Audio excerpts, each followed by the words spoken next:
Good afternoon, everybody.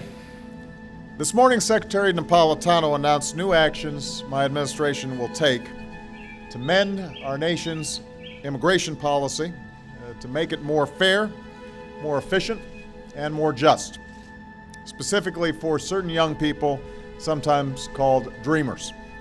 DACA was a program that began in 2012 with an order from President Obama. The basis of DACA was simple. These individuals had come to this country as young children. The United States was the only country that they had ever really known.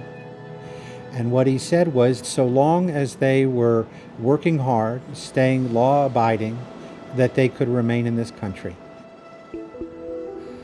Before DACA, these were individuals who lived every day in fear, that they would be greeted by ICE agents and treated as criminals and removed to countries that they had no familiarity with, where they couldn't speak the language and had no sorts of relations. I couldn't plan out my life for more than a few months because I didn't know that I'd be here, or that whatever I wanted to do and plan to do and work towards doing would be possible. Having DACA changed not only practical parts of my life, but a really emotional and psychological part. The president was using the DACA recipients as pawns. I'm here today to announce that the program known as DACA that was effectuated under the Obama administration is being rescinded.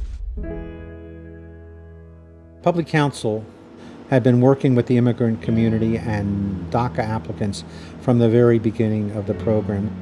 When the administration turned on DACA recipients and began to attempt to remove them, we were there. When DACA was rescinded, our world got turned upside down. I felt terrified of what was to come. I'm joined by a plaintiff in one of those cases, Viri Chabola Mendoza, and a DACA recipient, and her lawyer, Mark Rosenbaum. Viri, how did it feel in September when Trump proposed that ending DACA? It was heartbreaking. It felt like something that was so crucial to my well-being and to my safety was being ripped from me and from thousands of others.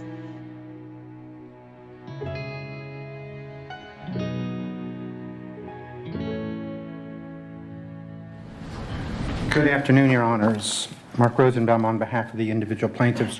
The government, in its presentation to you this afternoon, said not a single word with respect to the individual recipients, the current recipients, whose lives will be irreparably injured if in fact the rescission takes place, so as to cut them off from continuing opportunity to renew their status of DACA.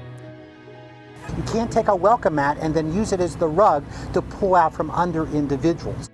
A small victory for immigrants in America. Dreamers get to stay, but the question is, how long will this ruling last?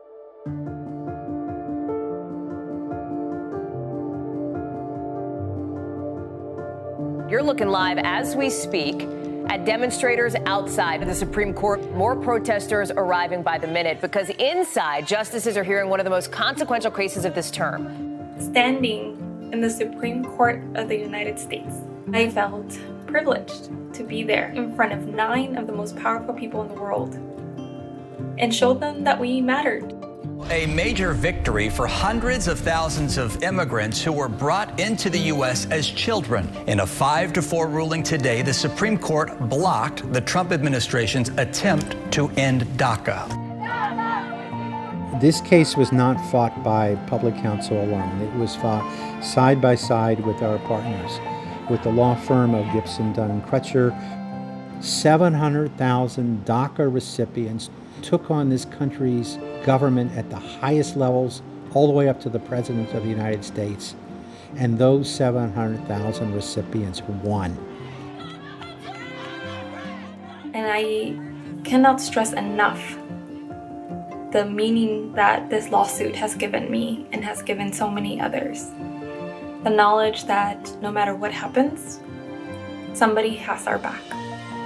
Somebody will fight for us, not only on the streets, but in courtrooms.